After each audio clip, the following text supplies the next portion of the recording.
pilot project by the Social Entrepreneurship team from Brenau University, which is located in northeast Georgia and was founded in 1878. And part of its key mission is to prepare students for an extraordinary life. And we took that, we applied it to this program, and that's what we're trying to do. My team members are Jalissa White and Sora Dust, and this is a team effort for the entire social entrepreneurship team, which includes 2 more students that couldn't be here today. The vision for RISE is to eliminate learning loss in 1st through 3rd graders in low-income families, and eventually turn that into a learning gain during the summer. This was a result of a Sullivan Foundation fall retreat in October 2011 that made this a project.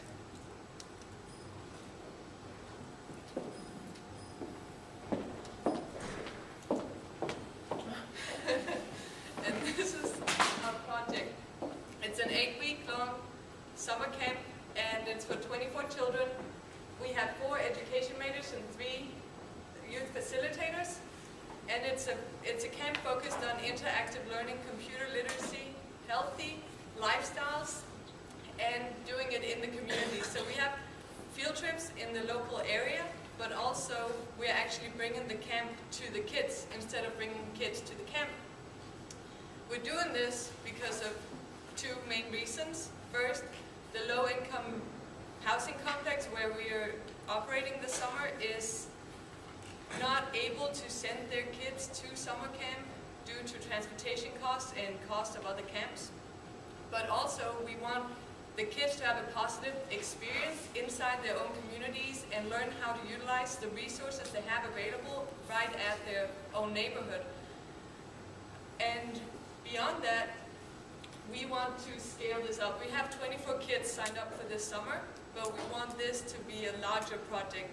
After the initial year, we're scaling up to several sites and more kids at each site. So we will have a larger impact once the pilot project has been done and adjusted for first year issues.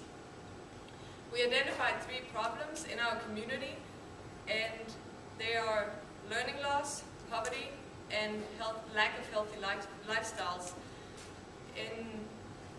We have low-income students, and they have a disadvantage to their peers that are from middle and upper income families, because the low-income families are not able to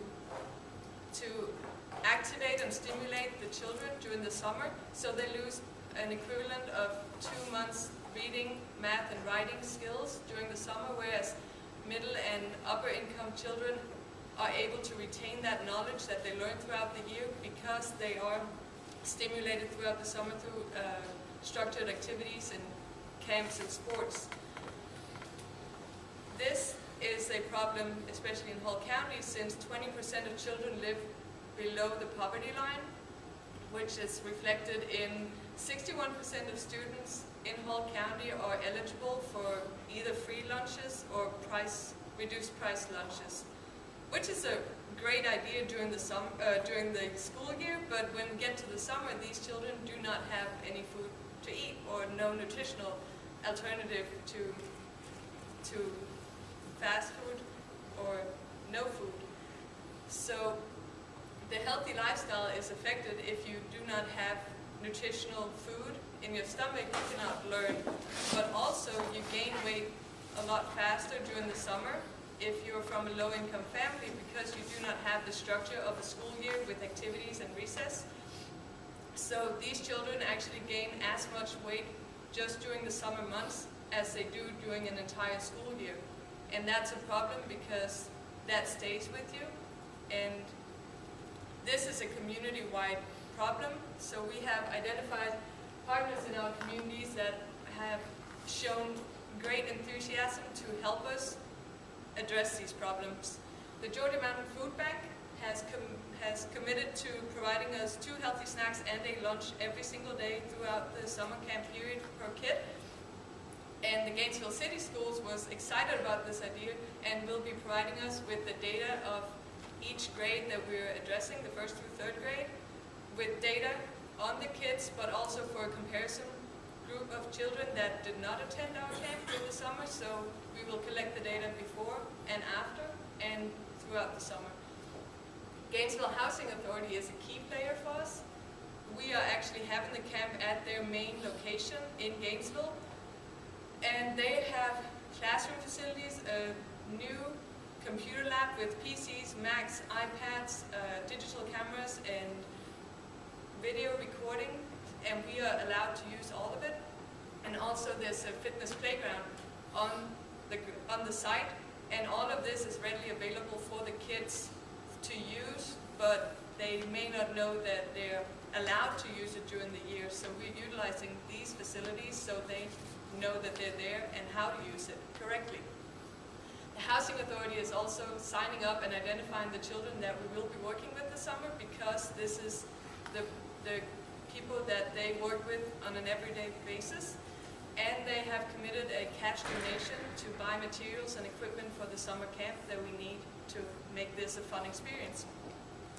INC is the interactive neighborhood for kids, and is a place where kids go to learn through interactive and fun activities, and they don't realize that they're actually learning. And INC has been helpful in helping us create a curriculum that is fun and challenging and at the right level for the children, because they work with the same age group. And also they have a toy library where you can borrow toys for 2 weeks at a time, so we can take the toys and other materials to the campsite and use them throughout the 2 weeks, and then go and renew it and have something else to show and play and do with the kids all through the summer.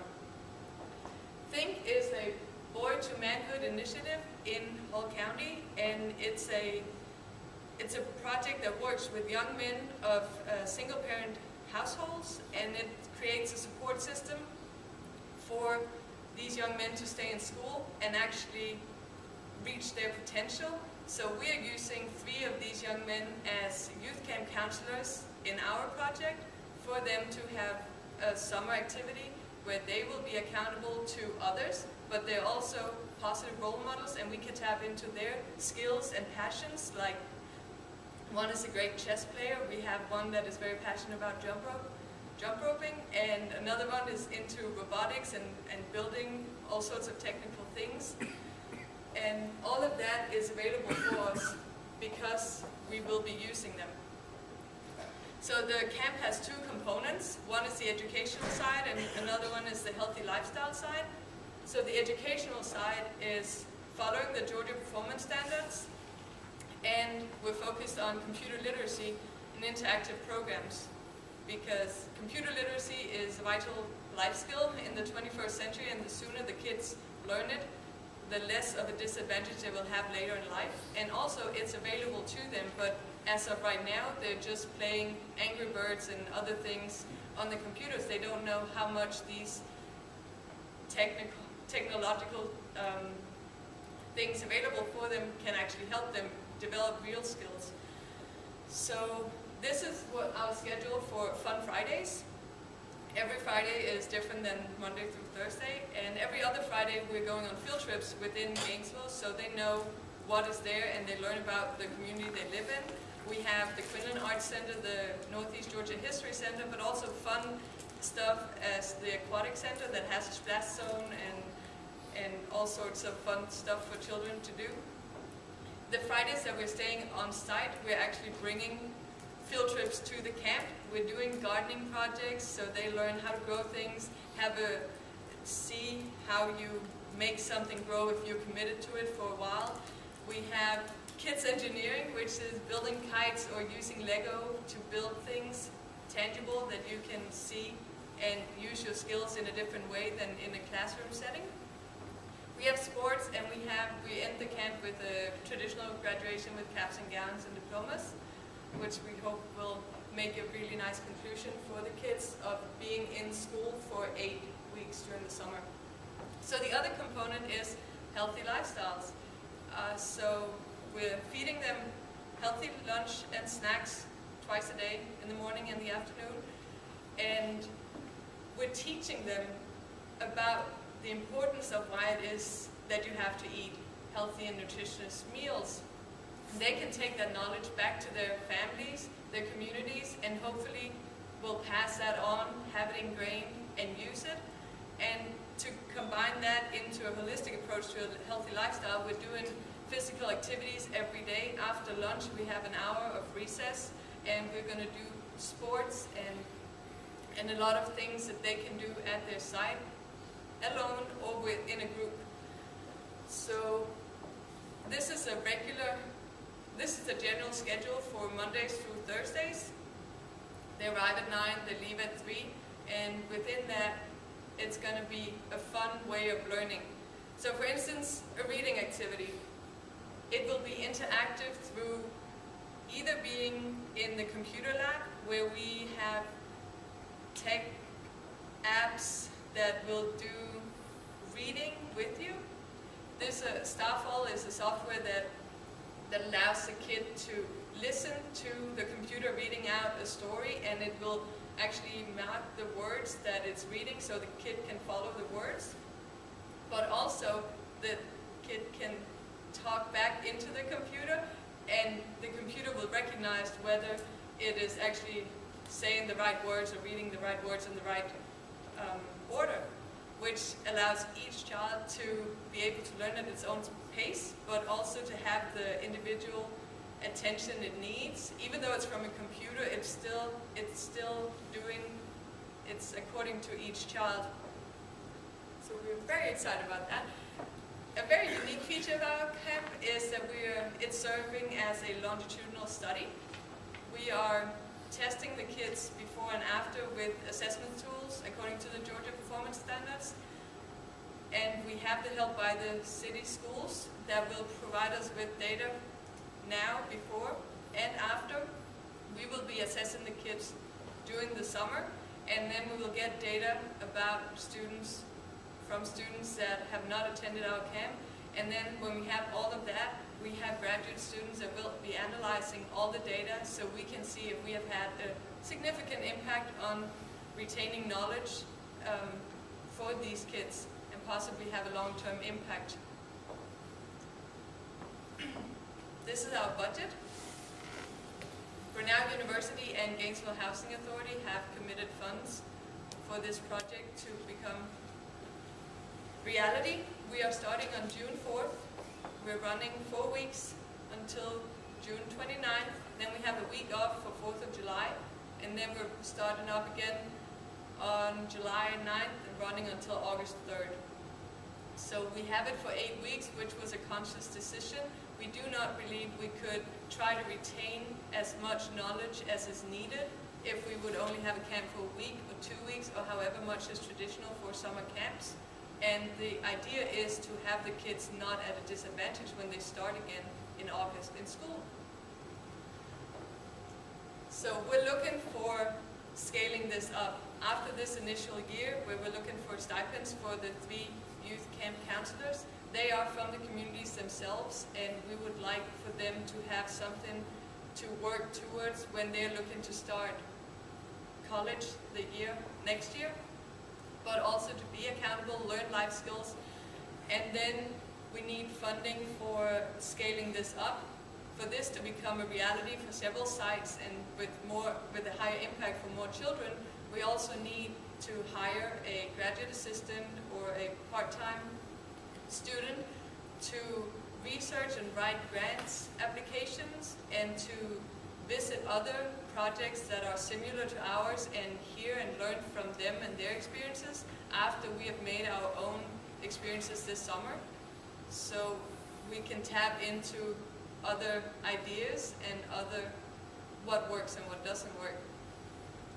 Then, once we have this down and we have run it for another year or two, we are looking into negotiating with Inc. We are actually negotiating with Inc. and they're very interested in getting this idea to be part of their interactive neighborhood for kids, because their mission is to bring educational, fun, interactive learning to low-income families also in their communities.